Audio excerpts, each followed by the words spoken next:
Rafiki.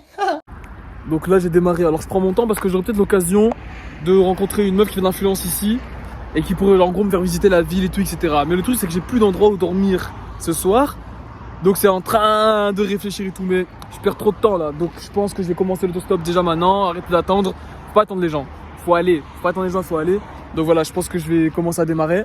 Alors là je suis à Varsovie, voilà vous connaissez comment je suis à chaque fois, quand tu es dans une ville, tu dois aller en périphérie pour pouvoir prendre, en gros, être sur une nationale ou sur une autoroute, à côté d'une autoroute pour pouvoir faire de l'autostop. Donc là, voilà, là je suis à côté d'une nationale qui devient plus loin une autoroute et je vais essayer de faire du stop pour aller à l'est du pays, à la frontière lituanienne. Et à la frontière lituanienne, c'est là que je commence à marcher. Dernier truc à dire, la frontière lituanienne, les gars, elle est un peu bizarre. En gros, tu peux pas la traverser en marchant. J'ai regardé, il n'y a pas de route qui puisse la traverser. C'est que des autoroutes, quasiment que des autoroutes, donc je pense même pas que tu peux la traverser à pied.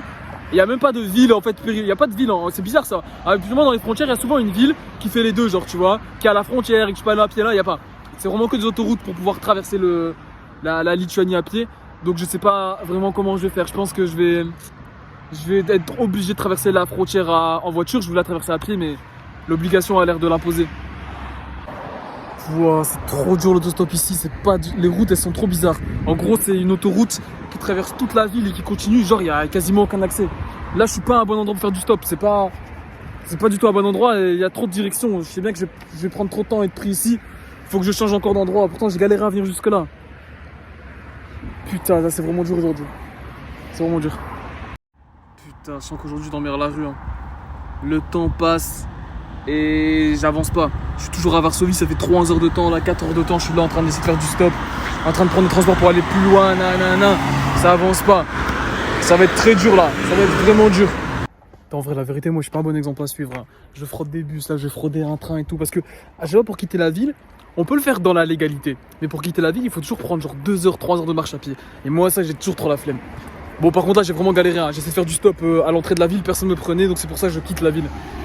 Là, c'est parce que j'ai vraiment galéré. J'ai vraiment pris trop de temps à essayer d'avancer. Donc c'est pour ça que là, je vais prendre un train carrément qui va m'amener à la sortie de la ville, quoi, tout simplement. Mais je suis pas un exemple pas sûr. On peut le faire dans la légalité, mais il faut les heures de marche, quoi. Bref, juste pour vous dire, c'est bien, faites pas trop comme moi. Moi, je fraude tout, vraiment, moi, j'abuse. Mais parce que j'ai envie d'être rapide, de bouger vite et tout, etc. Mais sinon, si vous avez le temps, chill. Faites-le dans la légalité, fraudez rien. Donc là, voilà, donc là je prends un train. Donc le contrôleur il est de l'autre côté du train, j'ai de la chance. Et le trajet il est pas super long. Faites pas ça les gars, voilà. Il y a personne qui veut me prendre, franchement. Là j'ai tout fait. Je suis sur vraiment une autoroute super fréquentée. Enfin sur une nationale super fréquentée. Ils peuvent s'arrêter juste derrière, il y a un arrêt de bus. Et ça c'est la ville la plus proche qu'il y a sur le chemin là-bas. Donc toutes les voitures qui prennent les deux voies là, ils vont là-bas obligatoirement quasiment. Personne ne veut me prendre. Personne. C'est fou. Je vous jure là, c'est le pire moment depuis le début. Là vraiment personne, mais là personne ne veut me prendre. Franchement là c'est dur à vivre, hein. J'ai commencé au début, j'ai charbonné tous les jours là. Je suis arrivé à traverser des plus de 1500 km en rapide quasiment. Rapide, bon quelques petites galères et tout. Mais là je vous jure, et j'ai fraudé plusieurs bus. Un train, j'ai fraudé un train les gars, il y avait le contrôleur, il était dans le wagon juste à côté de moi, j'ai fraudé un train pour arriver là où je suis à l'endroit le plus propice parce que personne ne me prenait en stop où j'étais et on me prend toujours pas alors que c'est le meilleur endroit que tu peux trouver, c'est ici, là, y a pas mieux. Ah non je suis désolé hein, mais personne ne va me prendre. Personne ne va me prendre, ça fait depuis 13 heures, je fais du stop partout, j'ai changé d'endroit, personne ne va me prendre. Franchement j'ai fait le maximum là, je fais vraiment le maximum hein. J'ai fait tout ce que je pouvais faire. Personne va me prendre, frère. Personne. Alors là, c'est la première fois que je me dis depuis le début, vaut mieux marcher. Et vous savez, là, je suis vraiment choqué, hein. Je vous jure, il n'y a qu'une route pour aller dans cette ville. Là, c'est rock. Il n'y a qu'une route à la tête de ma mère. Il n'y a que cette route-là. C'est-à-dire que tous les gens qui passent là, ils vont là-bas obligatoirement. Il y a plein de voitures, vous pouvez voir, il y en a plein. Personne ne me prend. Je suis choqué. C'est à 13 km. Hein. C'est à côté. Il n'y a personne qui me prend. Je pense plus de 1000 voitures sont passées. J'ai mis mon doigt sur plus de 1000 voitures sont passées et aucune s'est arrêtée. Vous imaginez? Donc là les gars, je vous jure, depuis ce matin on m'a pas pris en stop une fois. Et là maintenant il y a une femme qui m'a juste pris en stop là maintenant. Franchement merci à elle. Je vous jure que on m'a jamais pris en stop. Elle me prend en stop juste pour 10 km, hein. Mais la tête de ma mère, ces 10 km là, ils font trop du bien. Ils font trop du bien, vous pouvez pas savoir. Ah non, elle les gars, elle m'a avancé 10 km. C'est pas énorme, c'est rien, c'est très peu, hein. C'est vraiment très peu 10 km, mais j'ai juré que ça m'a fait du bien parce que voilà, depuis toute la journée, je trouvais rien. Et là j'ai avancé 10 km. C'est rien du tout, hein. Je suis encore loin de la frontière, hein. Mais je suis content. Like this father. Ok. Ouais, ok, sorry. Ok.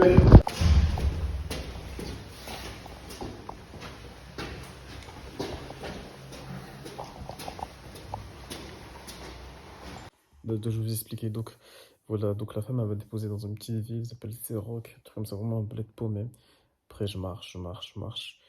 Puis, je fais l'autostop en même temps, personne ne me prend, voilà quoi. C'est vraiment la galère ici. Puis, il y a un mec dans la rue comme ça, il m'arrête.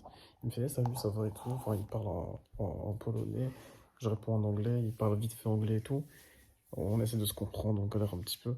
Puis après, notre anglais de merde, on se comprend pas trop, donc j'appelle mon traducteur. Et il commence à parler avec lui. Et puis le gars il dit ouais, peut-être qu'il connaît un ami qui va en Lituanie et tout, qui pourrait m'aider. Donc moi je suis chaud, tu vois, je me dis, s'il trouve un gars, je vais en Lituanie, je suis bien. Au moins voilà, j'ai fini mon travail en autostop, maintenant je peux aller marcher, tu vois. Et puis après, son ami il répond pas. Après je lui dis, bon, c'est quoi? Demandez si je peux dormir chez lui, direct. Tu n'auras pas commencé à chipoter et tout. Après le gars il dit, ouais, mais si tu dors chez moi, il doit être à 5h du matin.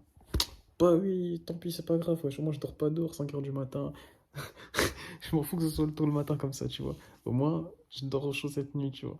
Puis voilà, après on a débarqué chez lui. Et la suite de la vidéo. Donc voilà, là je suis avec Kuba qui est juste ici. Et les gars, vraiment, c'est un truc de fou. Donc il est arrivé dans la rue et il m'a dit bonjour. Ensuite j'ai appelé mon traducteur, on a commencé à discuter un peu en anglais lui et moi. Et il m'a dit quoi? Il m'a dit ouais, vas-y, bah je te prends chez moi, direct. Voilà. Thanks, hein.